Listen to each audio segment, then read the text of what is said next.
Today, we're rowing back to 1000 AD, a time when fierce Vikings roamed the sea. Not only were these Vikings fierce warriors, but they were also excellent explorers. In fact, we're going to learn about a Viking named Leif Erikson, a great Viking leader and explorer who discovered the Americas almost 500 years before Columbus. Columbus has long gotten credit for discovering the New World, but back in 1925, President Calvin Coolidge announced that Leif Erikson discovered America.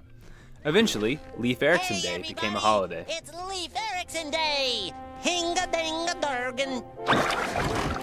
The U.S. celebrates Leif Erikson Day every October 9th. But who was this great Viking? Well, the Viking story starts in Scandinavia. Not so different from many explorers, the Vikings were looking for new lands to conquer, so they used their Viking longships to spread across northern Europe, Britain, Iceland, Greenland, and eventually Canada. A lot of the information we have about Viking exploration comes from Viking sagas, which were written around 1200 AD. These likely consisted of Viking oral traditions that were passed down for generations. Now, the story of Leif Erikson starts with his father, Eric the Red. Eric was living in modern-day Iceland, and one day he got into an argument with his neighbor. Things got a little heated, and Eric ended up killing this unlucky neighbor.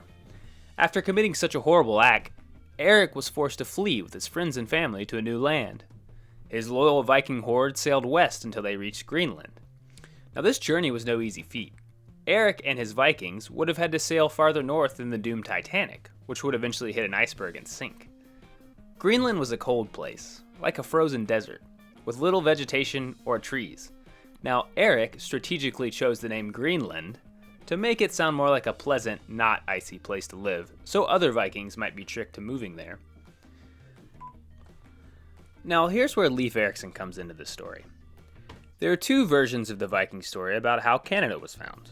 In one version, one of Eric's friends was blown off course and came close to an uncharted land.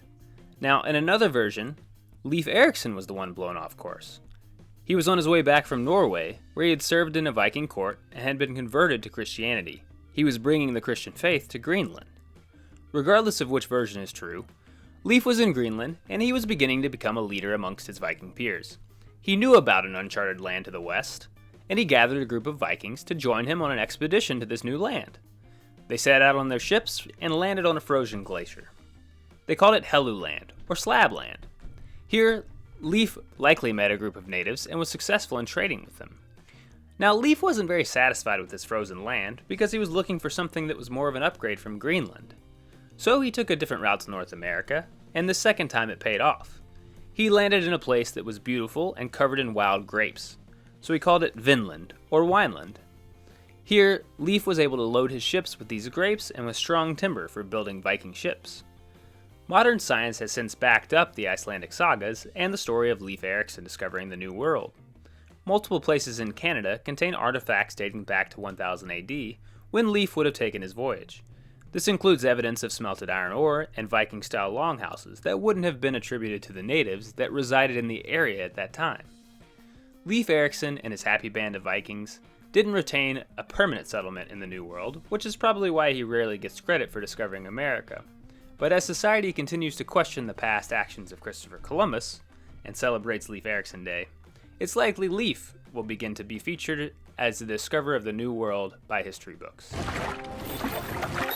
Ahoy, Patrick! It's Leif Erikson Day! Hey, thanks for watching. We hope you'll like this video and subscribe. And check us out at innovativehistory.com. Until next time.